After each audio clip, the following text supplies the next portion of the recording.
Hello everyone, welcome to Gyansila. To এই ভিডিওটিত আজি আমি আলোচনা কৰিম যিখন 22 তাৰিখে যোৱা 22 নৱেম্বৰত যেটো আসাম পুলিচ এসআই লিখিত পৰীক্ষা হৈ গল তাৰ কিছুমান মেমৰি বেস কোৱেশ্চন আৰু ডিসকাস কৰিম যে এক্সপেক্টেড কাট অফ কিমান হ'ব পাৰে। তো যিসকলে পৰীক্ষা দিছে যিখিনি ক্যান্ডিডেট আছিল তেওঁলোকে বহু বেছি ডিসকাস কৰিছে যে কাট অফ কিমান হ'ব পাৰে, কেনেকুৱা হ'ব পাৰে জেনাৰেল ওবিসি এসসি এসটি। তো গোটেইখিনি আমি ভিডিওটোত আলোচনা কৰিম। A type of discussion, okay? And I am glad to say that যিখিনি জিকে question আহিছিলে ঠিক আছে তাৰ পৰা বহুখিনি questions আমাৰ ভিডিওৰ পৰা কমন আছিলে okay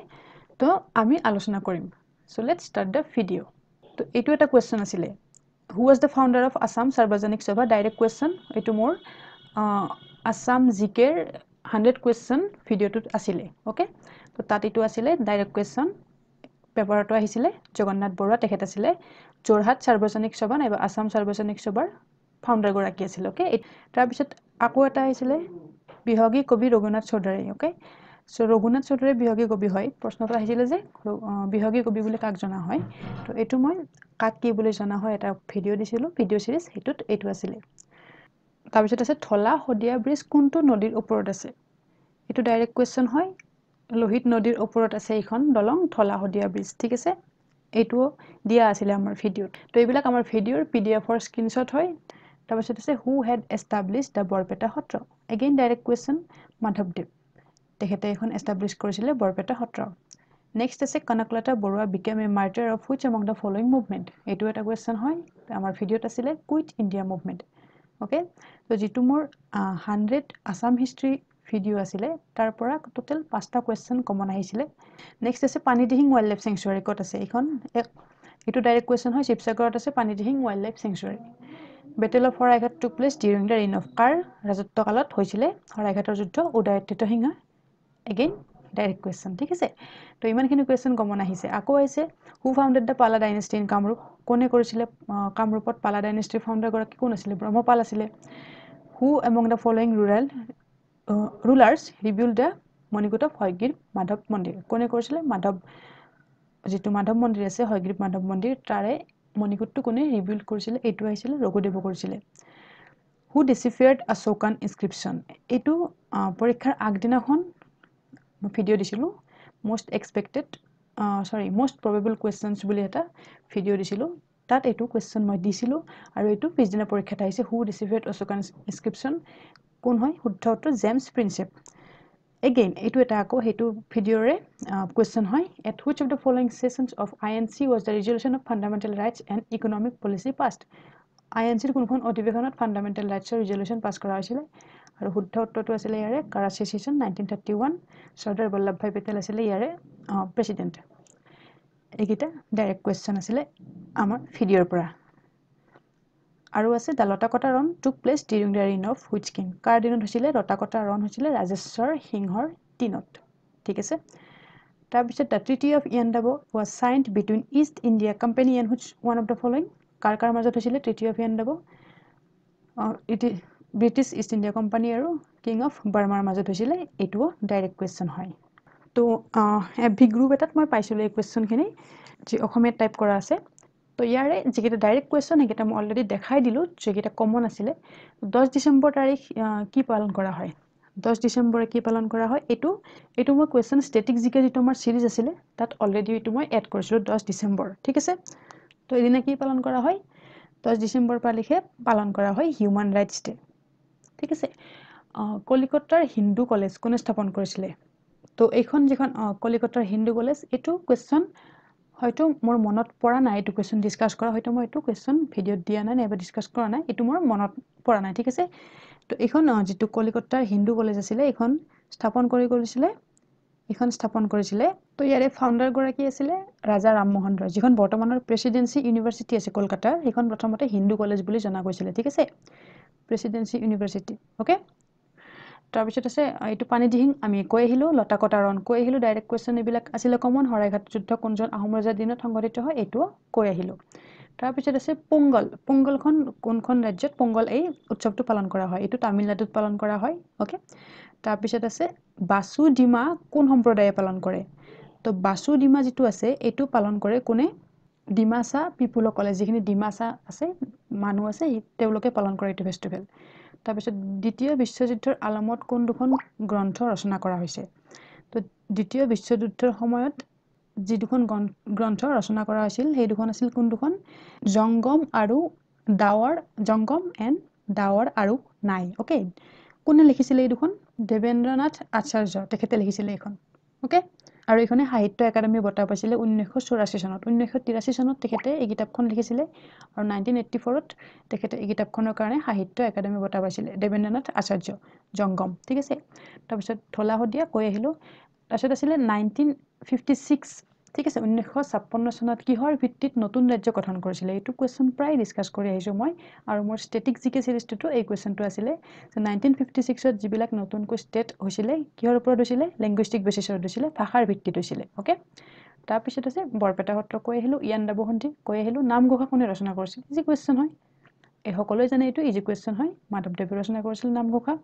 বিহগী কবি কৈ আহিলো পাল বংশৰ প্ৰতিষ্ঠাপক কোন হয় পাল বংশৰ প্ৰতিষ্ঠাপক ব্ৰহ্মপাল হয় ওকে তাৰপিছত আছে আটাইতকৈ সৰু ৰাষ্ট্ৰীয় উদ্যানখনৰ নাম কি এইটো এটা কমন কোৱেশ্চন হয় এইটো দিয়াই আছিলে মোৰ আসাম জিওগ্ৰাফি যেটো মোৰ 100 কোৱেশ্চনৰ ভিডিও আছিলে তাত আছিলে এইটো কোনখন হয় আমাৰ আটাইতকৈ সৰু এসআই পৰীক্ষাৰ আগে আগে এই ভিডিওটো মই দিছিলো তো সকলোতকৈ সৰু ৰাষ্ট্ৰীয় উদ্যানখন হৈছে Rajiv Gandhi Orang national park okay তাৰপিছত এনইপিৰ সম্পূৰ্ণ নামটো কি মানে কোনটো হয় এনইপি মানে নেশ্যনেল এডুকেশ্যন পলিচি যেটো আছে কোচ সাম্ৰাজ্যৰ প্ৰথমজন ৰজা কোন হয় মানে কোচ সাম্ৰাজ্যৰ প্ৰতিষ্ঠাপক কোন হয় উদিছে এইটো এটা ডাইৰেক্ট কোৱেশ্চন মোৰ দিয়া আছিল ভিডিওত বিশ্বসিংহ আছিল কোচ সাম্ৰাজ্যৰ প্ৰতিষ্ঠাপক তাৰপিছত মায়ামৰা সত্ৰ কোনে নিৰ্মাণ কৰিছিলে মায়ামৰা সত্ৰ কোনে নিৰ্মাণ কৰিছিলে তো মায়ামৰা সত্ৰ নিৰ্মাণ কৰিছিলে অনিৰুদ্ধ দেৱে এইখন নিৰ্মাণ কৰিছিলে মায়ামৰা সত্ৰ নাবাৰ্ডৰ মুখ্য কাৰ্যালয় কত অৱস্থিত বহুতবাৰ কৈছো এইটো মই নাবাৰ্ডৰ মুখ্য কাৰ্যালয় কত অৱস্থিত মুম্বাইত হয় ওকে হেডকোৱাৰ্টাৰৰ ভিডিওত মই এইবিলাক দি হিছো ৰাজা ৰামমোহন ৰায় কোন মুঘল সম্ৰাটে লণ্ডনলৈ পঠাইছিলে তো ৰাজা ৰামমোহন ৰায়ক যিয়ে লণ্ডনলৈ পঠাইছিল তেখেত কোন আছিলে এই কোৱেশ্চনটো হয়তো মই আলোচনা কৰা নাই ঠিক আছে এইটো মই মনত নপৰে কৰা আৰু ইয়াৰে শুদ্ধ উত্তৰটো হ'ব আকবৰ শাহ দ্বিতীয় পঠাইছিলে তেখেতক লণ্ডনলৈ বেলিমাৰ বুৰঞ্জী কোনে লিখিছে এইটো আমি আলোচনা কৰা নাই এই কোৱেশ্চনটো ঠিক আছে তো বেলিমাৰ বুৰঞ্জী এইখন লিখিছে কোনে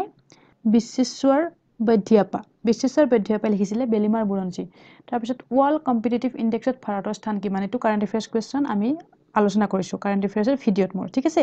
প্লেলিষ্টত কাৰেন্ট এফেয়াৰ্সৰ যিমানখিনি ভিডিও আছে আপোনালোকে চালে নিশ্চয় গম পাব তাত আমি আলোচনা কৰিছো আমাৰ ভাৰতৰ স্থান আছিলে 43 নম্বৰ স্থানত আছিলে 43 ভাৰতৰ প্ৰথম বাতৰি কাকতখনৰ নাম কি বেংগল গেজেট এইটো বহুতবাৰ আলোচনা কৰি আহিছো আমি ওকে তাৰপিছত আছে ওমেন ইউনিভাৰ্সিটি অসমৰ ক'ত অৱস্থিত এইটো ওমেন ইউনিভাৰ্সিটি আমাৰ অসমৰ যোৰহাটত অৱস্থিত হয় এখন ওকে তাৰপিছত আছে দেশ আৰু দেশ নদী লগ হৈ ব্ৰহ্মপুত্ৰ নদীৰ গঠন হৈছে তো ইয়াতে শুদ্ধ উত্তৰ হ'ব লোহিত আৰু দিবাং ঠিক আছে লোহিত আৰু দিবাং এই দুটা নদী লগ লাগি ব্ৰহ্মপুত্ৰ নদীৰ উৎপত্তি হৈছে অপচনত এনেকুৱাকে আছিল ঠিক আছে এটো কোৱেশ্চনটো হয়তো এনেকৈ আছিলে the Lohit join with which river at the Siang to form the mighty Brahmaputra river যে লোহিত নদীটোৱে কোনটো নদীক জয়েন কৰে যেটো সিয়াং নদী অৰুণাচলত ব্ৰহ্মপুত্ৰ নদীটোক যেটো সিয়াং বুলি কোৱা হয় তাত লোহিতৰ লগত আৰু কোনটো নদী জয়েন হৈ কিনে ব্ৰহ্মপুত্ৰ নদীৰ উৎপত্তি হয় হেতু হৈছে দিবাং ঠিক আছে তাৰপিছত লক্ষ্মীনাথ বেজবৰুৱাক কোনে ৰসৰাজ উপাধি দিছিলে তেখেতক অসম সাহিত্য সভাৰ অধিৱেশনত এটো উপাধি প্ৰদান কৰা হৈছিল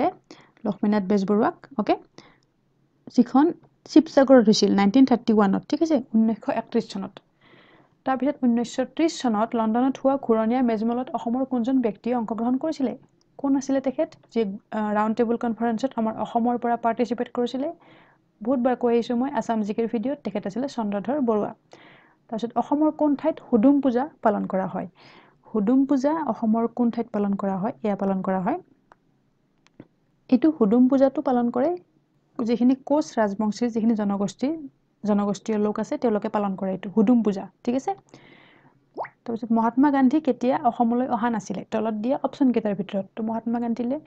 অপচনত আছিল 1921 1926 1934 1942 তেখেত 21ত আহিছিল প্ৰথমবাৰৰ বাবে অসমলৈ 1926 চনত আহিছিল দ্বিতীয়বাৰ যেতিয়া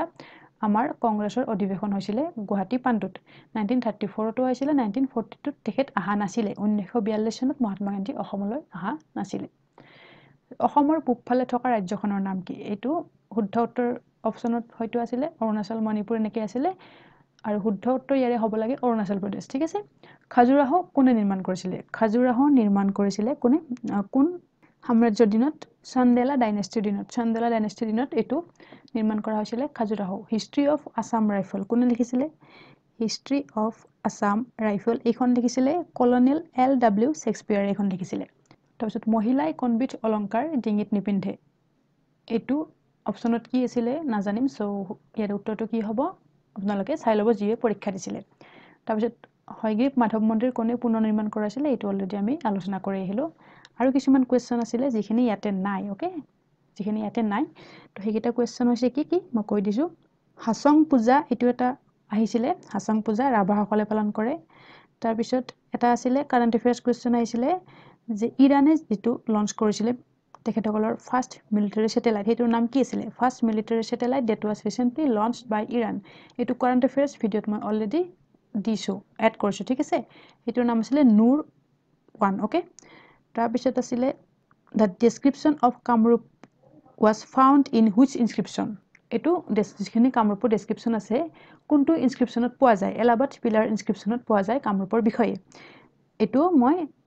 কৈ আলোচনা কৰিছো ঠিক আছে আকৌ এটা আহিছিল কোৱেশ্চন